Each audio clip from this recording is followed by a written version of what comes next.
आप लोग जनरली अपना फ़ोन यूज़ करते होंगे तो इस तरह के मोड का यूज़ करते हैं। एक तरह से ऐसे या तो सीधा वर्टिकल देखते होंगे या फिर हॉरिजॉन्टल मोड में आप लोग जो है से फ़ोन को देखते हैं। क्या कहा जाता है इस मोड को? आप लोग जनरली अगर कोई चीज़ सर्फिंग वगैरह करते हैं, ब्राउजिंग वगैरह करते हैं तो जनरली इस मोड का यूज़ करते हैं। बट अगर वीडियो वगैरह यूज़ करते हैं ओके, तो आप लोग इसका मोड का यूज़ करते हैं। तो क्या कहते हैं इसको, क्या होता है यह, तो इसके बारे में चर्चा करेंगे। चलिए आज है आप हमारे साथ पेपर 3 के डिस्कशन में, जहां पर हम लोग झारखंड सिविल 2022 के लिए आज का टॉपिक है कंप्यूटर लैंग्वेज टेस्ट का। ओके, और यहाँ से हम लोग इसका वीडियो का पार्ट नंबर 10 तक आ चुके हैं। बाकी सारे पार्ट्स आप लोग रिवाइज कर लीजिए, एग्जाम के लिए आपको बहुत ज़्यादा लुक्रेटिव होगा। और बाकी देखिए थोड़ा सा पीडीएफ ना डाउनलोड कर लीजिएगा क्योंकि रिवीजन में काम आएगा। ओके, डेली ये वीडियो 8 बजे लाइव आ जाता है, आप लोग 8 बजे आ जाया कीजिए। ओके, और थोड़ा सा टाइम का इफेक्ट यूटिलाइज कीजिए, क्यूज वगैरह के लिए टेलीग्राम ज्वाइन कर लीजिएगा। तो चलिए शुरू करते हैं आज का वीडियो का part number 10, computer language related कुछ क्वेश्चंस। फर्स्ट क्वेश्चन आता है Meta tag. Meta tag is an element of which of the following. अगर थोड़ा सा पता होगा आपको मेटा टैग के बारे में, ओके, जो एचटीएमएल कोडिंग, आंसर ही बता दिया पहले जो कोडिंग वगैरह करते होंगे उनको पता होगा। ओके, तो देखिए किसका पार्ट है, एचटीएमएल का, जावा का, कोबोल का या फिर एचटीएमएल का। तो देखिए आपका तो आंसर तो पहले ही बोल दिया था, एचटीएमएल का होगा। थोड़ा सा दिमाग लगाइएगा, कुछ क्वेश्चन में जो पूछूंगा उसका आंसर दिया कीजिए भाई, थोड़ा बहुत आपके लिए फायदेमंद होगा। ओके, सिर्फ आते हैं लोग और देख के चले जाते हैं। ओके, थोड़ा बहुत प्रसाद वगैरह भी चढ़ा दिया कीजिए। ओके, कमेंट बॉक्स में, तो भगवान खुश हो जाएंगे, प्रसन्न रहेंगे आप पे। तो मेटा टैग जो है से क्या है, एक एलिमेंट है किसका, तो एचटीएमएल का होता है। एचटीएमएल का फुल फॉर्म सबको मालूम होगा, हाइपर टेक्स्ट मार्कअप लैंग्वेज होता है। एचटीएमएल का फुल फॉर्म होता है हाइपर टेक्स्ट मार्कअप लैंग्वेज। आपको अच्छे से पता होगा, जो लोग कोडिंग वगैरह करते हैं, ठीक है, वेब पेज जो बनाते हैं उसके लिए एचटीएमएल कोड का यूज किया जाता है। Okay, HTML code web page वगैरह बनाने के लिए यूज किया जाता है। ध्यान दीजिएगा, एचटीटीपी से कंफ्यूज मत कीजिएगा। एचटीटीपी होता है hyper text transfer protocol. Protocol मतलब होता है क्या, सेट ऑफ रूल्स। ओके, एक ऐसा रूल होता है जो कि दो डिवाइसेस के बीच में सूचना का आदान प्रदान हो रहा है, तो वहां पे एचटीटीपी काम करता है, हाइपर टेक्स्ट ट्रांसफर प्रोटोकॉल्स। बाकी जावा अगर आप देखिएगा तो सब एक प्रोग्रामिंग लैंग्वेज है। ओके, कोबोल वगैरह भी प्रोग्रामिंग लैंग्वेज है। थोड़ा सा यहाँ पे चर्चा कर देता हूँ। ओके, आंसर आपका हो गया है, आंसर आपका हो गया एचटीएमएल। मेटा टैग एक एचटीएमएल का एलिमेंट है। अभी दिखाऊंगा इसको, टेंशन मत लीजिए। ओके, और यहाँ से थोड़ा सा इसको देख लेंगे हम लोग, जावा का यूज़। देखिए जावा जो है ना से एक बहुत ही जो है से फेमस जो है से आपका देखने को मिलेगा लैंग्वेज है। किसके लिए, अगर आपको कोई मल्टीमीडिया वेब पेज डिजाइन करना है, ओके, या उस पर बेस्ड अगर आप लोग एप्लीकेशन वगैरह बनाना है, तो जावा बहुत ही ज़्यादा पॉपुलर जो है से आपका प्रोग्रामिंग लैंग्वेज है। ओके, उसके बाद आता है कोबोल। कोबोल को मैं देखो ये सब पहले बता चुका हूँ, तो डेली लेक्चर सुनिएगा तो आपको चीज़ें माइंड में छप जाएगी और क्वेश्चन आएंगे इस पर। कोबोल का मतलब, कोबोल होता है आपका, देखिएगा इसका। ओके, तो इसका यूज हम लोग देखिए करते हैं कॉमर्शियल पर्पस के लिए। किसके लिए, कॉमर्शियल पर्पस के लिए। बताया था ना आपको कि जो अगर जैसे फ्लिपकार्ट और अमेजन जैसे साइट्स हैं, ओके, तो वहाँ पे बहुत ज़्यादा जो यूज होता है कॉमर्शियल साइट पे, कोबोल का यूज करते हैं। एक और लैंग्वेज बताया था आपको फोर्ट्रॉन का, किसका, फोर्ट्रॉन, ठीक है। तो फोर्ट्रॉन का यूज बताया था, वहाँ पे बताया था कि इसको साइंटिफिक पर्पस के लिए डेवलप किया गया था। बताया था ना, साइंटिफिक पर्पस के लिए इसको डेवलप किया गया था। ओके, तो याद रखिएगा, किया था ना इनका नाम था जो डेवलप किए थे, जैकब था ना नाम कुछ, हाँ ऐसा कुछ नाम था, ठीक है, देख लीजिएगा, इसको पढ़ा चुका हूँ इसको। तो ये सब कुछ यूजेज है आपका, मतलब बेकस नाम था, JW कुछ ऐसे बेकस करके नाम था उनका। ओके, देख लीजिएगा थोड़ा। ओके, पढ़ा चुका हूँ। तो इसका आंसर हो गया HTML। सारा चीज़ बता दिया, डिस्कस कर दिया। मेटा भी फेसबुक का जो नाम है ना, वो मेटा कर दिया गया, थोड़ा सा आपको आइडिया होगा। तो नेक्स्ट क्वेश्चन देखिए, यही मेटा टैग है, HTML का एक एलिमेंट है ना, ऐसे मेटा है। ओके, और मेटा होता क्या है, देखिए मेटा जो होता है ना, किसी डॉक्यूमेंट के प्रॉपर्टीज के बारे में बताता है। ओके, क्या करता है, इसको प्रॉपर्टी के बारे में बताता है, इन्फॉर्मेशन बताता है। नेक्स्ट क्वेश्चन आता है, what is the name of the process of sending false information. तो अगर फॉल्स इन्फॉर्मेशन अगर किसी को भेजते हैं बार बार, ओके, बार बार नहीं मतलब जनरली भेजते हैं ताकि उससे कुछ जानकारी वगैरह चुरा सके, तो उस प्रोसेस को हम लोग क्या बोलते हैं, स्पूफिंग बोलते हैं। क्या बोलते हैं, स्पूफिंग बोलते हैं। ओके, तो याद रखिएगा इसको, ऐसे ऐसे टर्म्स वगैरह पूछे जाते हैं इंटरनेट पर। ओके, स्पूफिंग, तो जैसे किसी को ईमेल पर भेज दिया, किसी को डायरेक्ट मैसेज कर दिया, कहीं और पे भेज दिया गलत सूचना वगैरह, ओके, तो उसको स्पूफिंग बोला जाता है। ओके, चलिए, बाकी ब्राउजिंग तो पता होगा आपको। ब्राउजिंग कोई चीज़ अगर आप कोई चीज़ सर्च करते हैं, डॉक्यूमेंट वगैरह कहीं पे इंटरनेट पर, ओके, अपना कोई अगर मोबाइल फोन वगैरह का यूज करके, ओके, तो उसको ब्राउजिंग बोला जाता है। ब्राउजिंग मतलब एक तरह का सर्च करना। ओके, जैसे कि ब्राउजर सुने हो ना, जैसे कि गूगल क्रोम है आपका, ओके, इंटरनेट एक्सप्लोरर हो गया, तो ये सारा चीज़ ब्राउजर है, और उसका यूज करके हम लोग कोई चीज़ इन्फॉर्मेशन सर्च करते हैं तो उसको ब्राउजिंग बोला जाता है। देखिए फिशिंग, स्पूफिंग बता दिया। फिशिंग आप लोग बताइए जरा कि फिशिंग क्या होता है, पहले पढ़ा चुका हूं। वायरस का देखिए क्या होता है, वायरस एक तरह का मैलिशियस सॉफ्टवेयर होता है जो कि आप कंप्यूटर को हार्म कर सकता है, ओके, या अपना जो है से कॉपी खुद बना सकता है, ओके, और कोई भी इंफॉर्मेशन जिस पर्पस के लिए जो बनाया जाता है इसको, ओके, क्या होता है जिस पर्पस के लिए बनाया जाता है वहां पे इन्फॉर्मेशन वगैरह सेंड कर सकता है, ओके। तो वायरस बहुत खतरनाक चीज है, डैमेज परमानेंटली डैमेज भी कर सकता है, ब्लॉक कर सकता है आपके कंप्यूटर सिस्टम को, ओके। तो ये होता है वायरस। वायरस का फुल फॉर्म थोड़ी बताता हूँ, चलिए।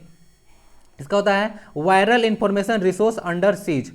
Viral information resource under seize होता है वायरस का फुल फॉर्म, इसको याद रखिएगा, okay. Your answer is spoofing, okay. चलिए फिशिंग आपको बताना है ना, चलिए। और भारत में जो पहला आपको वायरस देखने को मिला बताया था ना, कंप्यूटर वायरस, सी ब्रेन था, ठीक है। चलिए, what is the full form of web, क्या है, what is the full form of web, आपको वेब का फुल फॉर्म बताना है। क्या होता है, wide area program, wireless application program, wireless application protocol या वायरलेस एरिया प्रोटोकॉल। तो देखिए वेब का जो फुल फॉर्म होता है option number C, wireless application protocol. Wireless application protocol, इसका यूज कहाँ होता है समझिए। जैसे कि मान लेते हैं कि एक मोबाइल फोन है, ओके, आप लोग जो है इसको कहीं पे नेट वगैरह पे, अगर जैसे कि आप लोग ईमेल वगैरह है, क्या है, ईमेल है, ओके, ईमेल तो इससे होता है। तो ईमेल वगैरह जो है से आप कहीं पे सेंड कर रहे हैं, ओके, तो नेट पर कोई चीज़ सेंड कर रहे हैं ना, तो वहाँ पे एक स्टैंडर्डाइजेशन प्रोवाइड कराता है ताकि आपका जो डेटा है बीच में सिक्योर रहे, ओके। तो वहाँ पे काम करता है वायरलेस एप्लीकेशन प्रोटोकॉल, क्योंकि यहाँ से यहाँ इन्फॉर्मेशन अब तार से थोड़ी जा रहा है, टेलीफोन लाइन तो नहीं है, ओके, टेलीफोन लाइन से जुड़ा हुआ थोड़ी है कि तार से जा रहा है, डेटा आपका कहाँ से जा रहा है, वायरलेस मोड से जा रहा है। तो वहाँ पे उसको स्टैंडर्डाइजेशन प्रोवाइड कराता है। कोई भी इंफॉर्मेशन आप लोग भेजते हैं तो उसको वायरलेस एप्लीकेशन प्रोटोकॉल एक स्टैंडर्ड मतलब स्टैंडर्ड प्रोवाइड कराता है ताकि आपका डेटा कहीं वगैरह लीक वगैरह ना हो, ओके। तो इस तरह चीज़ है, इसका फुल फॉर्म याद देखिएगा, वेब का, okay, wireless application protocol, okay. चलिए नेक्स्ट क्वेश्चन आता है आपका, what is the time called during which a computer performs a job, यानी कि उस समय को क्या कहते हैं जिसमें कंप्यूटर जैसे एक कार्य को प्रोसेसिंग करता है। Processing time, running time, performing time या फिर एग्जीक्यूशन टाइम। तो देखिए इसके लिए प्रोसेसिंग टाइम का हम लोग यूज नहीं करते हैं, ओके। एक इसके लिए एक स्पेशल टर्म है, क्या है, एक स्पेशल टर्म है एग्जीक्यूशन टाइम। क्या होता है, कंप्यूटर को कोई आप इन्फॉर्मेशन दे देते हैं और उसको प्रोसेस करने में जितना समय लेता है, ओके, प्रोसेस करने में जितना समय लेता है उसको हम लोग बोलते हैं एग्जीक्यूशन टाइम। क्या बोलते हैं, एग्जीक्यूशन टाइम। चलिए पता है ना, कंप्यूटर में इनपुट देते हैं हम लोग, कंप्यूटर में इनपुट देते हैं, उसके बाद इसका सेंट्रल प्रोसेसिंग यूनिट मतलब यहाँ पे कंट्रोल काम करता है यहाँ पे, ठीक है, और अरिथमेटिक लॉजिक यूनिट और कंट्रोल यूनिट काम करता है, ओके, सीपीयू वगैरह का पार्ट। तो यहाँ से करता है सीपीयू और उसके बाद जो है से आपका आउटपुट देता है, ओके। चलिए तो ये सारा कंप्यूटर का मेन फंक्शन होता है, इनपुट मतलब डाटा को डालना, ओके, और आउटपुट जो आपको मिलता है स्क्रीन पर, मॉनिटर जैसे देखे हो ना, मॉनिटर, ठीक है। तो मॉनिटर वगैरह देखे होंगे तो आउटपुट एक तरह का डिवाइसेस है, और बाकी तो इनपुट में पहले ही बता चुका हूँ कि माउस और कीबोर्ड वगैरह है, ओके। माउस और कीबोर्ड एक तरह का आपका इनपुट डिवाइसेस है, एक तरह का है ही। और एक चीज़ बताइएगा थोड़ा सा, प्लॉटर, एक इन्फॉर्मेशन बताइएगा, प्लॉटर किस तरह का डिवाइस है, प्लॉटर, प्लॉटर जो है किस तरह का डिवाइस है, इनपुट और आउटपुट डिवाइसेस, बताइए थोड़ा सा। Your answer is D, execution time, execution time उसको कहा जाता है। नेक्स्ट क्वेश्चन आता है, during booting which of the following check the system files of the computer. तो बताइए कि जो बूटिंग के दौरान जो है, ध्यान दीजिएगा, बूटिंग के दौरान जो है से आपके फाइल को चेक कौन करता है, फाइल सिस्टम के फाइल को चेक और करता है। बूटिंग देखिए कंप्यूटर वगैरह स्लो वगैरह हो जाता है, ओके, तो परफॉर्मेंस ठीक से नहीं देता है, तो हम लोग बूटिंग प्रोसेस का यूज करते हैं। कंप्यूटर को बंद करके ऑन करने की प्रक्रिया को, बूटिंग से रिलेटेड एक क्वेश्चन और आएगा, इसको और डिटेल में थोड़ा सा समझाऊंगा, ओके। तो बूटिंग देखिए क्या होता है, उसमें BIOS होता है, क्या होता है, BIOS जो होता है आपके कंप्यूटर के फाइल को चेक करता है कि कहीं पे कोई गड़बड़ी नहीं है, उसको थोड़ा बहुत रिपेयर करता है, ओके, और कंप्यूटर थोड़ा सा फास्ट हो जाता है। आप लोग अगर बूटिंग करेंगे, ओके, तो कंप्यूटर थोड़ा सा फास्ट हो जाता है, ओके। चलिए तो देख लीजिएगा, यही है BIOS। और बाकी इसका फुल फॉर्म बताता हूँ, बाइनरी इनपुट आउटपुट सिस्टम होता है। क्या होता है, binary input, okay, binary input output system, okay, input output system, output system, okay. तो यही फुल होता है BIOS का, समझिए आप लोग, यही फाइल को चेक करता है बूटिंग के दौरान। अब बूटिंग होता है कंप्यूटर को बंद करके ऑन करने के प्रोसेस। बाकी दो तरह का बूटिंग बात करेंगे, टेंशन मत लीजिए। रैम का फुल होता है रैंडम एक्सेस मेमोरी, एक तरह का वोलेटाइल मेमोरी है, खत्म हो जाता है पावर कट के बाद। रोम जो होता है परमानेंट मेमोरी होता है जो कि खत्म नहीं होता है, ओके, रोम। और CPU तो आपका सेंट्रल प्रोसेसिंग यूनिट होता है, आपको पता है ना, ब्रेन ऑफ कंप्यूटर इसको बोला जाता है, ओके। चलिए CPU में देखिए दो पार्ट होता है, थोड़ा सा बताता हूँ यहाँ पे। CPU में दो है पार्ट, एक ALU है, एक कंट्रोल यूनिट है ना, ध्यान दीजिएगा। ALU जितना भी मैथमेटिकल कैलकुलेशन होता है, क्या होता है, मैथमेटिकल कैलकुलेशन होता है, सारा काम यही करता है, ओके। क्या होता है, वो सारा काम यही करता है। बाकी कंट्रोल यूनिट तो सारा जितना हार्डवेयर सॉफ्टवेयर डिवाइसेस होता है उसके बीच आपको उसको मैनेज करने का काम करता है, okay. Control unit full form होता है, फुल फॉर्म याद रखिएगा। अरिथमेटिक लॉजिक यूनिट कैलकुलेशन वगैरह गणना वगैरह करता है जैसे मैथमेटिकल वगैरह, और कंट्रोल यूनिट सारा कंट्रोल करने का काम करता है हार्डवेयर और सॉफ्टवेयर डिवाइसेस के बीच में, ओके। चलिए नेक्स्ट क्वेश्चन आता है, what as stand for in the full form of DHCP। देखिए DHCP के पूर्ण विस्तार में एज का क्या अर्थ है बताइए। तो होम, होस्ट, हार्ट या फिर हरी, तो बताइए इसको आंसर थोड़ा सा। तो देखिए इसका आंसर हो आपका डायनेमिक होस्ट कॉन्फ़िगरेशन प्रोटोकॉल। क्या होता है? डायनेमिक होस्ट कॉन्फ़िगरेशन प्रोटोकॉल इसका फुल फॉर्म होगा। अब DHCP होता क्या है, जैसे समझिए कि मैं पहले भी आपको चर्चा कर दिया था एक बार कि जो IP आपका एड्रेस होता है ऐसे ऐसे 4 आपको देखने को मिलेगा। ओके, अब यहाँ पे डॉटेड लाइन होता है ऐसे, ओके ऐसे 3 यहाँ पे डॉट होगा, इसके बीच में कुछ कुछ ना आपको नंबर्स लिखे रहते हैं। तो एक IP एड्रेस होता है, यहाँ से ध्यान दीजिएगा IP address. Okay, IP address बताता है कि जो आप पार्टिकुलर काम कर रहे हैं वह कहाँ से काम कर रहे हैं, आपका इंटरनेट जो यूज कर रहे हैं उसका लोकेशन को बताता है IP एड्रेस। ओके, यही होता है IP एड्रेस। तो इस पर अगर कोई चीज़ डायनेमिक होस्ट कॉन्फ़िगरेशन प्रोटोकॉल है, तो आपको अगर कोई चीज़ अगर DHCP प्रोटोकॉल एक मतलब होता है, प्रोटोकॉल मतलब सेट ऑफ रूल्स। तो ऐसा रूल होता है जो बताता है आपको, ओके, जो आपको ये बताता है कि कौन इंसान है कहाँ से क्या यूज कर रहा है। डायनेमिक होस्ट कॉन्फ़िगरेशन प्रोटोकॉल आपको जो है वो ये चेक करता है कि आपको कॉन्फ़िगर करता है कि हाँ भाई आप लोग जो यूज कर रहे हैं सही से कहाँ से यूज कर रहे हैं और सही में आप लोग वही आदमी है या नहीं है। तो वो होता है DHCP। Okay, dynamic host configuration protocol. एक तरह का होस्ट है ना, ये क्या है? होस्ट है, चेक को करते रहता है सारा चीज़। ओके, तो देख लीजिएगा, होस्ट होस्ट होता है ना, समझते हैं ना। फुल फॉर्म याद रखिएगा, बाकी सारी चीज़ मैं डिस्कस कर ही दिया। इसका फुल फॉर्म होता है एज का मतलब होता है होस्ट, फुल फॉर्म दे दिया। इसका जब आप लोग PDF डाउनलोड कीजिएगा तो DHCP का फुल फॉर्म वहाँ पे मिल जाएगा। ओके, तब मैं उसमें प्रोवाइड कर देता हूँ। यहाँ पे जस्ट आपको थोड़ा सा दिमाग लगाना है। ओके, सारी चीज़ लिख दूंगा ना तो आप लोग याद नहीं रखिएगा। नेक्स्ट क्वेश्चन आता है, which of the following translate domain name to IP address. अब बताइए थोड़ा सा कि जो डोमेन नेम होता है, ओके डोमेन नेम होता है उसको IP एड्रेस में आपको कन्वर्ट कौन करता है, बदलता कौन है? असेंबलर, कंपाइलर, इंटरप्रेटर या फिर डोमेन सर्वर। ओके, तो देखिए थोड़ा सा मैं यहाँ पे बताता हूँ कि ये जो काम करता है जो डोमेन नेम होता है उसको IP एड्रेस में कन्वर्ट करने काम करता है डोमेन सर्वर। क्या करता है? डोमेन सर्वर काम करता है। देखिए एक तरह से डोमेन सिस्टम होता क्या है ना, थोड़ा सा आपको चर्चा कर देता हूँ डोमेन सर्वर वगैरह के बारे में। जैसे कि मान लेते हैं कि मैं अभी एक लर्नर्स ग्रेजुएशन का एक आपका क्या बनाया, एप्लीकेशन बनाया, ठीक है, एप्लीकेशन बना दिया।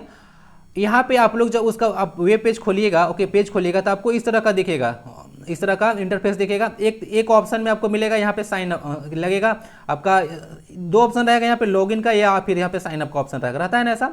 तो यहाँ पे रहता है आपका नेम रहेगा, यहाँ पे लिखेगा कि मोबाइल नंबर या ईमेल, और यहाँ पे पासवर्ड रहेगा। और उसके बाद अगर नहीं होगा, ठीक है, तो यहाँ पे साइन अप का ऑप्शन रहता है या साइन इन का ऑप्शन रहता है।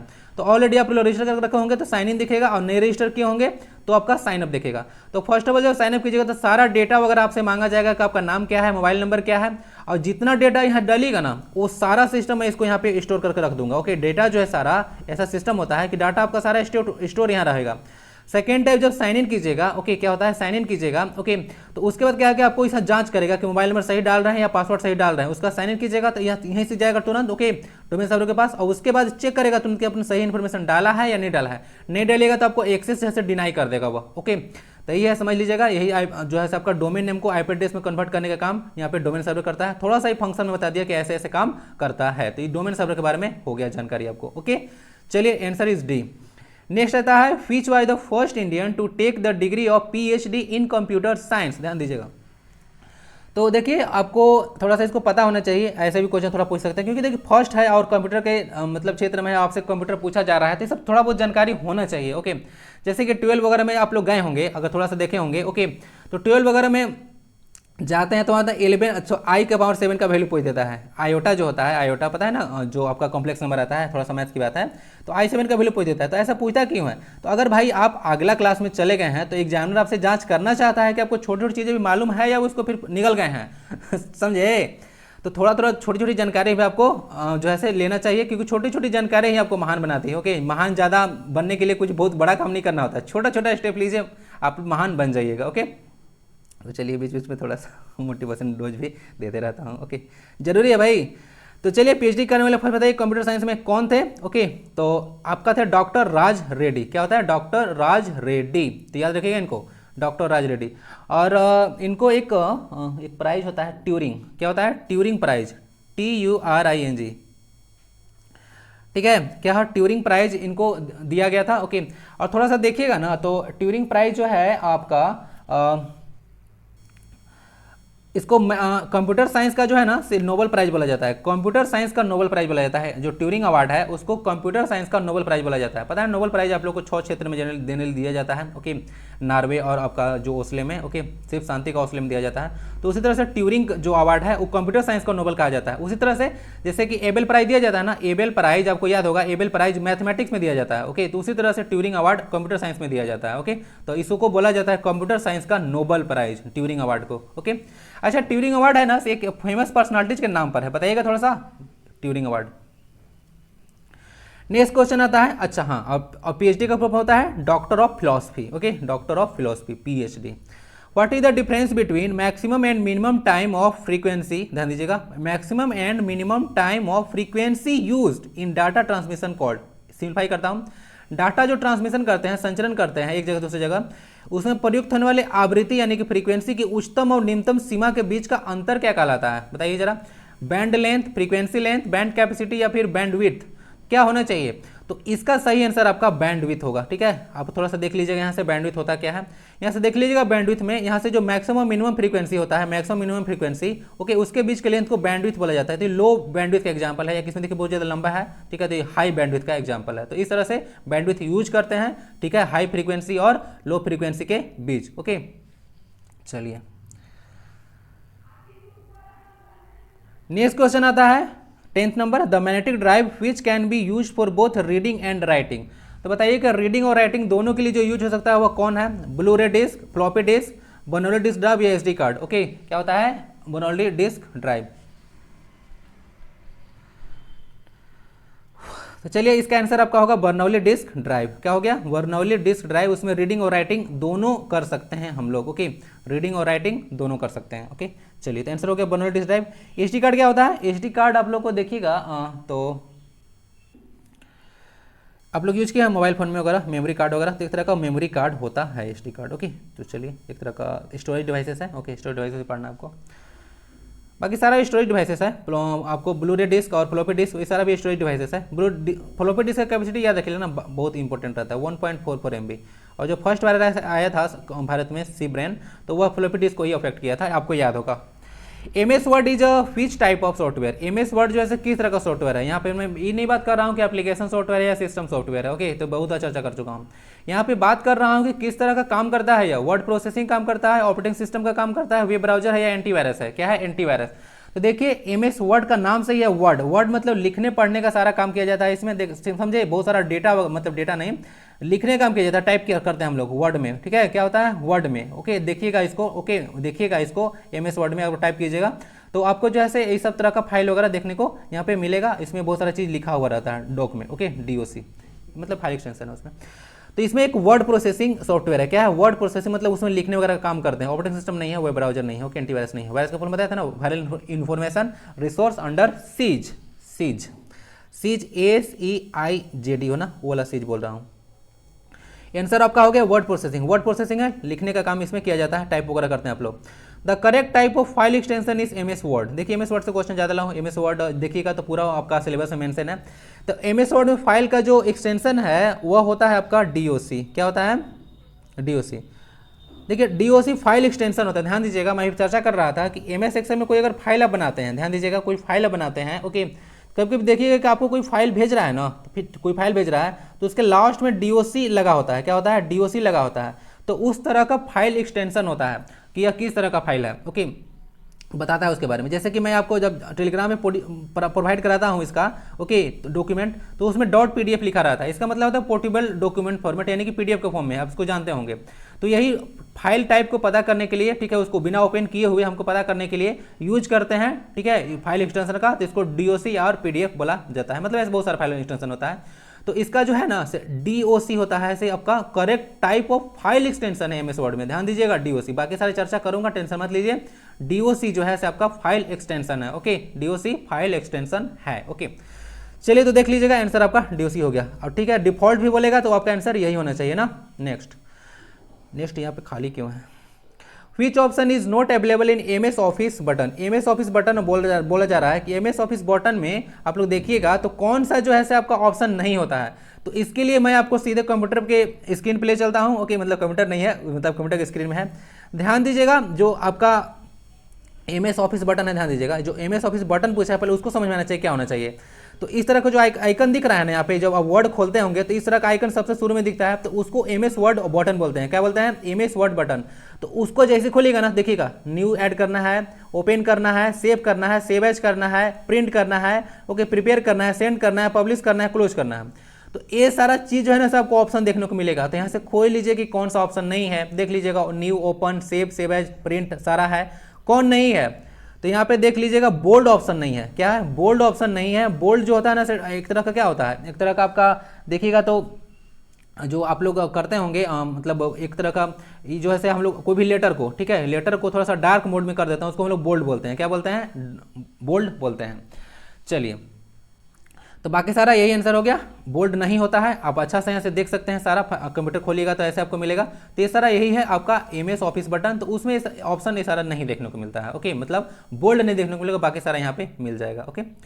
Next question 14, which option is use to change the view of document and set the zoom option. तो देखिए इसमें पढ़ लीजिए थोड़ा सा कि कौन सा विकल्प जो है डॉक्यूमेंट के व्यू को बदलने के लिए और जूम ऑप्शन को सेट करने के लिए यूज होता है। तो इसको याद रखिएगा, व्यू ऑप्शन बार आपका यूज होगा। क्या होगा? व्यू ऑप्शन बार में आप लोग क्या कर सकते हैं, जूम ऑप्शन को सेट कर सकते हैं, ओके, और डॉक्यूमेंट के व्यू को भी थोड़ा चेंज कर सकते हैं, ओके। क्या कर सकते हैं, डॉक्यूमेंट का जो व्यू होता है जो कैसा दिखता है वो भी चेंज कर सकते हैं व्यू ऑप्शन बार से ही, ओके। यहाँ पे इसका तो मैं डाला नहीं कंप्यूटर से।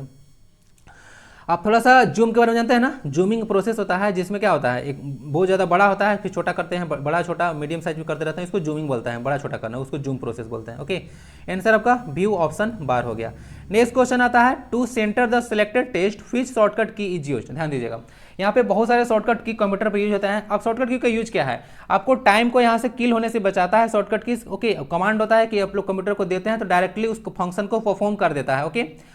तो टू सेंटर मतलब अगर कोई चीज डॉक्यूमेंट ऐसे लिखा हुआ है, ध्यान दीजिएगा, ऐसे अगर है यहाँ पे तो इसको सेंटर करना होगा। क्या होगा? सेंटर करना होगा, ओके। तो यहाँ से देखिएगा तो एकदम बीच में आ जाएगा, तो इसको क्या दबाइएगा, Ctrl+C, Ctrl+U, Ctrl+E या फिर Ctrl+O। तो देखिए जो Ctrl+E जो होता है ना, ध्यान दीजिएगा, Ctrl+C उसका जो है से सेंटर में करने के लिए होता है, सी का नहीं होता है। सी कहाँ यूज होता है सारा बता दूंगा, टेंशन मत लीजिए। For the time being answer is Ctrl+E, okay, Ctrl+E। और हाँ, कम्युनिटी टॉप में जो टैब में जो क्वेश्चन डालता हूँ उसको भी थोड़ा सा अटेम्प्ट किया कीजिए। और लाइक नहीं कर रहे हैं आप लोग, हैं बताइए, बहुत बुरा हाल है, ओके।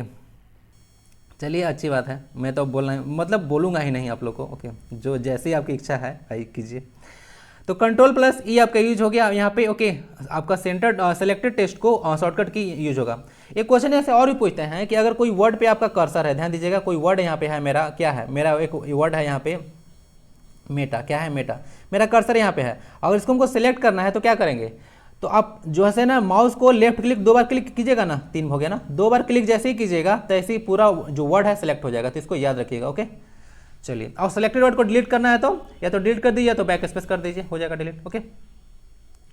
नेक्स्ट क्वेश्चन आपका मतलब क्वेश्चन का आंसर हो गया। बाकी सारा चीज बताता हूँ कि आखिर यहाँ पे हो क्या रहा है, सारे ऑप्शंस क्या बताना चाह रहे हैं, ध्यान से देखिएगा थोड़ा सा ना। Ctrl+C, ध्यान दीजिएगा, नाम है कॉपी करने के लिए होता है। क्या होता है? कॉपी करने के लिए होता है। Ctrl+U आपका अंडरलाइन करने के लिए होता है। क्या होता है? अंडरलाइन करने के लिए होता है। कोई वर्ड होता है ना उसके पीछे नीचे अंडरलाइन ऐसे लगाता है तो अंडरलाइन के लिए होता है। Ctrl+O जो होता है ना इसे ओपन के लिए यूज होता है। Ctrl+O जो होता है इसे ओपन करने के लिए होता है। कोई भी अगर डॉक्यूमेंट है या कोई लिंक वगैरह है तो उसको ओपन करने के लिए आप Ctrl+O कमांड का यूज करते हैं। थोड़ा सा मैं चर्चा कर देता हूँ Ctrl+X के बारे में, ओके, Ctrl+V के बारे में, Ctrl+P के बारे में, ध्यान दीजिएगा, और फिर उसके बाद Ctrl+O बता ही दिया ना। और क्या होता है? Ctrl+Z, क्या होता है? Ctrl+Z, okay.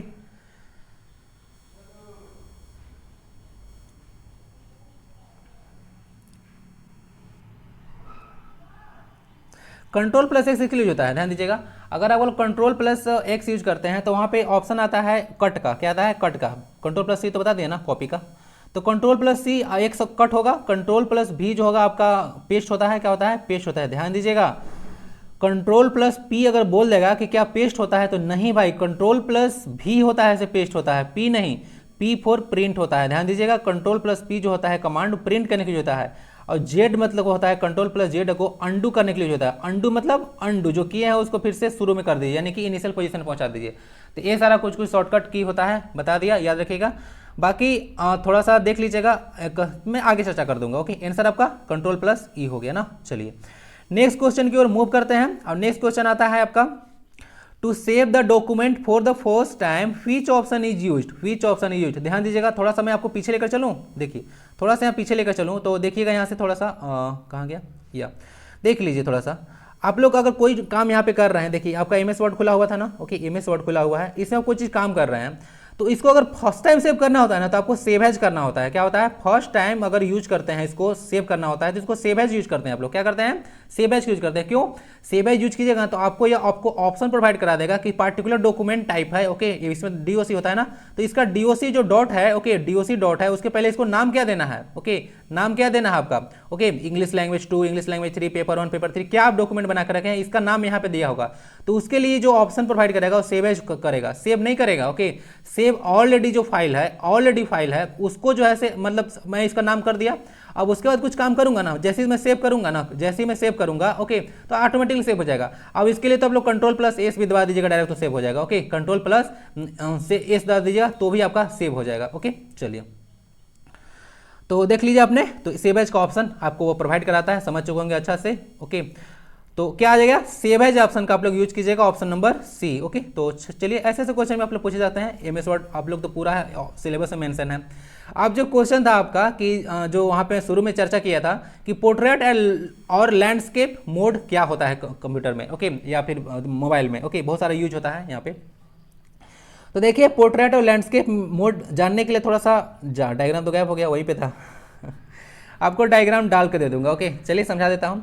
अगर आपका मोबाइल फोन ऐसे जनरली आप लोग सर्फिंग वगैरह करते हैं, ओके तो आप लोग जो है उसको ऐसे देखते हैं, क्या देखते हैं, ऐसे देखते हैं, तो इसको पोर्ट्रेट मोड बोला जाता है। क्या बोला जाता है, पोर्ट्रेट मोड बोला जाता है। अब इसको आपको लैंडस्केप मोड बोला जाता है। ओके, क्या बोला जाता है, लैंडस्केप में, यानी कि हॉरिजॉन्टल पोजीशन में अगर रखते हैं अपना फोन को, ओके जैसे अभी आप वीडियो आप देख रहे होंगे तो ज़्यादा चांस है कि आप लोग लैंडस्केप मोड में वीडियो को देख रहे होंगे। पोर्ट्रेट मोड में आप लोग अधिकतर काम क्या करते हैं, फेसबुक चलाते होंगे, इंस्टाग्राम रील देखते होंगे, ओके यूट्यूब शॉर्ट्स देखते होंगे। ओके, और ठीक है, तो यहाँ से देख लीजिएगा, तो इसको पोर्ट्रेट मोड बोला जाता है। ओके, अच्छा से इसको समझ लीजिएगा, पहले ही बता चुका हूँ। ओके, तो ये सारा जो है ना सब पेज ओरिएंटेशन का एग्जाम्पल होता है। ओरिएंटेशन मतलब क्या होता है, उसको घुमाना फिराना। ओके, ओरिएंटेशन ना, घुमाना फिराना को ओरिएंटेशन बोला जाता है।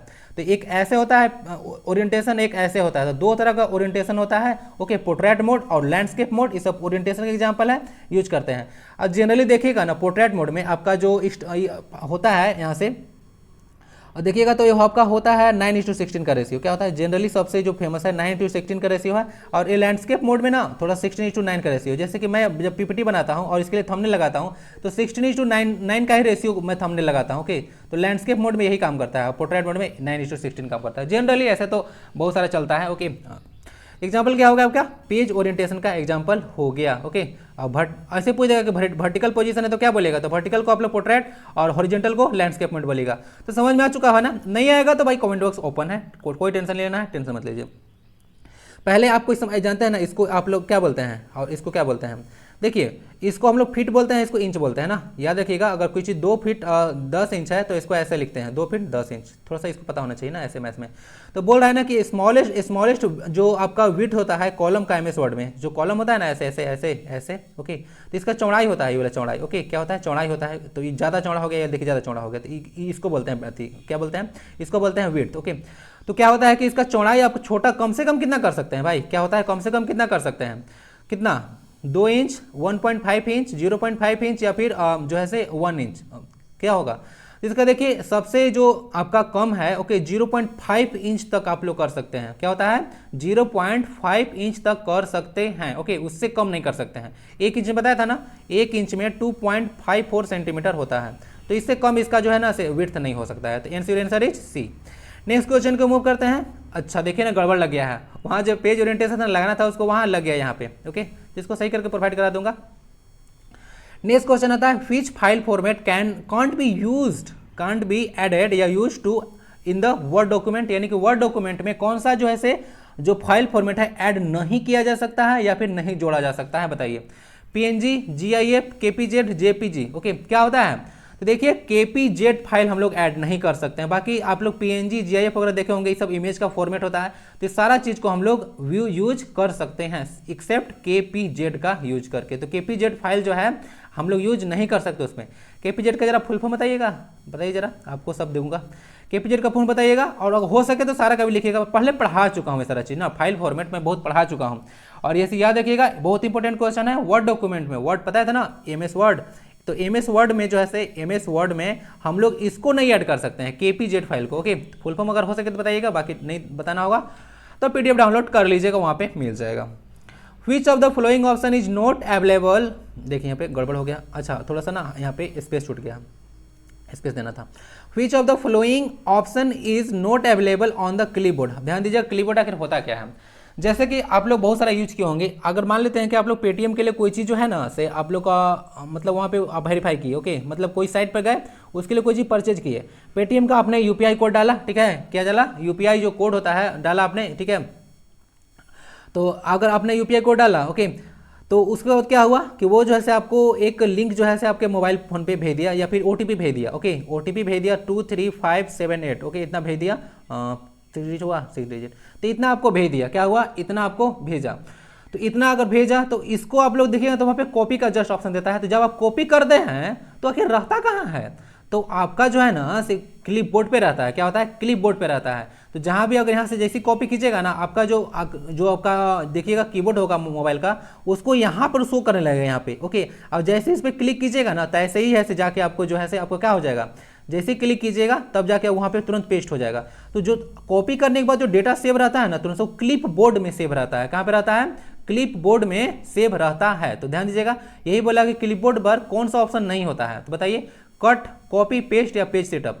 देखिए पेज सेटअप जो है ना, क्या होता है, पेज सेटअप जो है आपका क्लिपबोर्ड पे नहीं रहता है, वो तो अंदर में होता है। पेज सेटअप जो है कंप्यूटर के अंदर का चीज़ का, ठीक है, कि पेज को हमको किस तरह से सेट करना है, ओके। वो कंप्यूटर में अगर MS वर्ड वगैरह पावर पॉइंट खोलेगा तो पेज सेटअप उसमें मिलेगा, क्लिपबोर्ड पे वो नहीं होता है, ओके। चलिए, बाकी कट वगैरह सुने होंगे, cut, copy, paste, okay. Mobile phone में देखिएगा ना, तो अगर कोई चीज़ कॉपी कीजिएगा ना, तो वहाँ पे लॉन्ग प्रेस कीजिएगा ना, तो अपने आप वहाँ पे पेस्ट करने का ऑप्शन देता है, ओके। यहाँ पे कंट्रोल+ आपको भी नहीं मिलने वाला, ओके। आपके पास कीबोर्ड तो ऐसा नहीं है, कंट्रोल+ जो भी नहीं मिलने वाला है। पेस्ट करने के लिए इसको डबल मतलब लॉन्ग प्रेस कीजिएगा तो अपने आप ऑप्शन आ जाता है। आप लोग को पता होगा, थोड़ा बहुत यूज करते होंगे तो पेज सेटअप आपको क्लिपबोर्ड पे नहीं मिलेगा। क्लिपबोर्ड क्या होता है, कोई चीज़ कॉपी करते हैं तो आपको जो जहाँ पे सेव रहता है, ओके, उसको क्लिपबोर्ड बोला जाता है, ओके, क्लिपबोर्ड। जैसे ही आप लोग फिर कंप्यूटर के जाइएगा कीबोर्ड पे और मोबाइल के कीबोर्ड पे, तो आपको ऐसे तुरंत ऐसे वहाँ पे शो करेगा कि यहाँ पे क्लिपबोर्ड पे है, ओके। चलिए, तो आपका आंसर डी हो गया ना। नेक्स्ट क्वेश्चन की ओर मूव करते हैं। After inserting a chart we can edit the data of chart in which of the following software. ध्यान दीजिएगा, अगर कहीं पे आप लोग चार्ट को ऐड करते हैं, क्या करते हैं, चार्ट को ऐड करते हैं कहीं पे, तो उस चार्ट के डेटा को कहाँ संपादित यानी कि एडिट कर सकते हैं। एडिट मतलब उसमें आपको क्या लिखना है, क्या चेंज करना है, उसको एडिटिंग बोला जाता है। MS पावर पॉइंट में, MS वर्ड में, वन नोट में या फिर MS एक्सेल में। देखिए, तो इसको जो है ना से हम लोग जितना भी आप लोग देखिएगा ना कि जितना भी देखिएगा बिल वगैरह सब बनाया जाता है, ओके, बिल वगैरह बनाया जाता है, कितना कैलकुलेशन वगैरह हुआ, बहुत सारा प्रोजेक्ट वगैरह जब किया जाता है काम, तो सारा काम MS एक्सेल में किया जाता है। कहाँ किया जाता है, MS एक्सेल में। तो बहुत सारा अगर चार्ट वगैरह है ना, चार्ट है, बहुत सारा चार्ट है, बहुत सारे लोग हैं, जैसे कि PDS का एग्जाम्पल ले लीजिए, ठीक है, PDS समझते हैं ना, पब्लिक डिस्ट्रीब्यूशन सिस्टम। तो उसमें बहुत सारे लाभार्थी है, उसका नाम है, उसका पूरा पता है। जैसा चार्ट वगैरह बनाना होगा, क्या होगा, चार्ट वगैरह बनाना होगा, तो उसके लिए क्या यूज कीजिएगा, तो आपको MS एक्सेल यूज करना होता है, ओके। एक मेरे जान परिचय के हैं, तो उनको MS एक्सेल में एक बार प्रॉब्लम हो गया था, तो पूछ रहे थे कि कैसे कैसे इसमें होगा, ठीक है। तो उसको इनको MS एक्सेल वगैरह सीखना था। तो ये सारा चीज़ होता है MS एक्सेल में ही काम होगा आपका। चार्ट वगैरह पूरा काम वगैरह चार्ट वगैरह का काम होता है, MS एक्सेल में होता है, ओके। तो समझ गया ना, MS एक्सेल में काम होगा। बाकी MS पावर पॉइंट एक तरह का प्रेजेंटिंग सॉफ्टवेयर है, जितना सारा आप देख रहे हैं, ओके। मैं जितना भी डॉक्यूमेंट वगैरह, पिक्चर वगैरह भी ऐड कर सकता हूँ, वीडियो भी डाल सकता हूँ इसमें, ओके, वीडियो भी डालूंगा, टेंशन मत लीजिए। वीडियो वगैरह भी ऐड कर सकते हैं आप, ओके, फाइल वगैरह आप, इमेज, फोटो कुछ भी ऐड कर सकते हैं, लिख सकते हैं। तो प्रेजेंटिंग सॉफ्टवेयर होता है। MS वर्ड आपको वर्ड प्रोसेसिंग सॉफ्टवेयर है, इसको याद रखिएगा, ओके। वन नोट में ना लिखने वगैरह का काम होता है, जैसे कि वन नोट का मैं दिखाऊंगा इसको, इसमें लिखने वगैरह का काम वगैरह हम लोग करते हैं वन नोट में, ओके। नाम ही है वन नोट, एक तरह का नोटबुक होता है, ओके। आंसर आपका डी हो गया। MS एक्सेल में चार्ट वगैरह को एडिट कर सकते हैं आप। What is the action called in which the power to the system is physically turned off and back on again, causing an initial boot of the machine? ध्यान दीजिएगा, जैसे कि आप लोग जाइएगा कंप्यूटर में, ओके, तो बहुत सारा प्रोसेस है। बूटिंग का ही दो प्रकार है, वार्म बूटिंग और कोल्ड बूटिंग, और लॉगिंग ऑफ तो आप लोग जानते होंगे, लॉग ऑफ क्या होता है। तो बताऊंगा, इसके बारे में चर्चा कर दूंगा, टेंशन मत लीजिए। ओके, तो यहाँ से मैं बताता हूँ कि थोड़ा सा होता क्या है यहाँ पे इसमें, जब इस प्रोसेस को क्या कहा जाता है, इसमें पावर सप्लाई को आप बंद कर दिए, ओके, और उसको पुनः से स्टार्ट कर दिए ताकि मशीन शुरू से बूट हो सके। तो उसके लिए क्या करते हैं, तो ध्यान दीजिएगा थोड़ा सा, यहाँ से थोड़ा सा बताता हूँ। जैसे कि मान लेते हैं कि आपका यूपीएस होता है ना, क्या होता है, अनइंटरप्टेड पावर सप्लाई यूपीएस जो होता है, उसको अब उसमें बटन होता है, तो उसको आप लोग ऑफ करते हैं, क्या करते हैं, ऑफ करते हैं। ओके, तो उसमें जब उसको ऑफ करते हैं तो आपका कंप्यूटर में पावर सप्लाई पूरी तरह से कट हो जाता है। ओके, और फिर से जब शुरू करते हैं ना, तो उसको हम लोग कोल्ड बूटिंग बोलते हैं। क्या बोलते हैं, कोल्ड बूटिंग बोलते हैं, समझ गए। पावर सप्लाई पूरी तरह से आप लोग बंद किए तो यूपीएस बंद कीजिएगा तभी ना बंद होगा कंप्यूटर में। ओके, तो यूपीएस बंद कीजिए तो आपका पावर सप्लाई पूरी तरह से बंद होगा कंप्यूटर में, तो वहां से उसको हम लोग फिर से स्टार्ट किए, तब उसको हम लोग कोल्ड बूटिंग बोला जाता है। एक चीज यहाँ से याद रखिएगा, कोल्ड बूटिंग में जो है से BIOS काम करता है और इसमें ज़्यादा टाइम लगता है ना। और वार्म बूटिंग होता है, वार्म बूटिंग में पहले से बताया था ना कि कंप्यूटर को पहले से ऑन है, उसको फिर से ऑफ करके ऑन करने की प्रक्रिया को हम लोग वार्म बूटिंग बोलते हैं। तो उस तरह से देखिएगा, रिस्टार्ट का बटन वगैरह होगा या बूटिंग का ऑप्शन वगैरह कंप्यूटर में रहता है तो वहाँ से करेंगे। वो हम यूपीएस को स्विच को ऑफ नहीं करते हैं वार्म बूटिंग में, इसमें कोल्ड बूटिंग में करते हैं। ठीक है, तो पावर सप्लाई को पूरी तरह से बंद कर देगा, कोल्ड बूटिंग होगा, इसमें ज़्यादा समय लगता है। और BIOS लोड होता है, बाइनरी इनपुट आउटपुट सिस्टम, इसमें लोड होने लगता है कोल्ड बूटिंग में। ओके, कोल्ड बूटिंग में तो इसमें ज़्यादा समय लगता है वार्म बूटिंग की अपेक्षा। ओके, समझ गया। बूटिंग तो प्रोसेस ऑन ऑफ करके ऑन करने की प्रोसेस को ही बोलते हैं। लॉगिंग ऑफ क्या होता है, जैसे कि आप लोग कोई वेबसाइट पे गए, ठीक है, तो उसमें सारा आपने इन्फॉर्मेशन डाला, आपने मोबाइल नंबर डाला, और उसके बाद अपना अगर पहले से है तो मोबाइल नंबर डाला, उसमें लॉगिन किया। ओके, लॉगिन किया, तो उसके बाद वहाँ से निकलने के लिए आप लोग चाहते हैं कि मेरा डेटा वहाँ पे सेव ना रहे। ओके, तो उसको लॉग ऑफ कर देता है, यानी कि एक तरह से ताला लगा दिए। क्या लगा दिए, अपने तरफ से उसको ताला लगा दिए कि मेरे वाला उसको कोई नहीं सकता, उसको लॉग ऑफ बोलते हैं। लॉग ऑफ या फिर लॉग आउट वगैरह यूज करते हैं ना आप लोग, यही होता है। नेक्स्ट क्वेश्चन आपका आता है, आंसर क्या हो गया, आंसर आपका हो गया यहाँ पे, आंसर हो गया आपका कोल्ड बूटिंग। क्या हो गया, कोल्ड बूटिंग आपका आंसर हो गया, इस प्रोसेस को बोला जाता है। समझ गया ना, नहीं समझ में आया होगा तो टेंशन मत लीजिए। ओके, तो मुझे लगता है आज मैं यहाँ पे जो लास्ट स्लाइड होता था डालना यहाँ पे भूल चुका हूँ, तो यही वीडियो का लास्ट है। आज 22 क्वेश्चन देखने को मिला, तो कैसा लगा वीडियो जरूर बताइएगा। यहाँ तक आते हैं तो आपको पता है क्या करना है, जय हिंद लिख कर जाना है, जो कि झारखंड भी बन जाता है। ओके, तो लिख दीजिएगा। और पीडीएफ के लिए जो है टेलीग्राम ज्वाइन कर लीजिएगा। ओके, डाउनलोड कर लीजिएगा, रिवीजन में काम आएगा। ओके, बाकी स्वस्थ रहें, मस्त रहें, पढ़ाई लिखाई में व्यस्त रहें। ओके, पढ़ाई लिखाई में व्यस्त रहें। मिलते हैं अगले वीडियो में, तब तक अपना ख्याल रखें। और ओके, वंदे भारतम।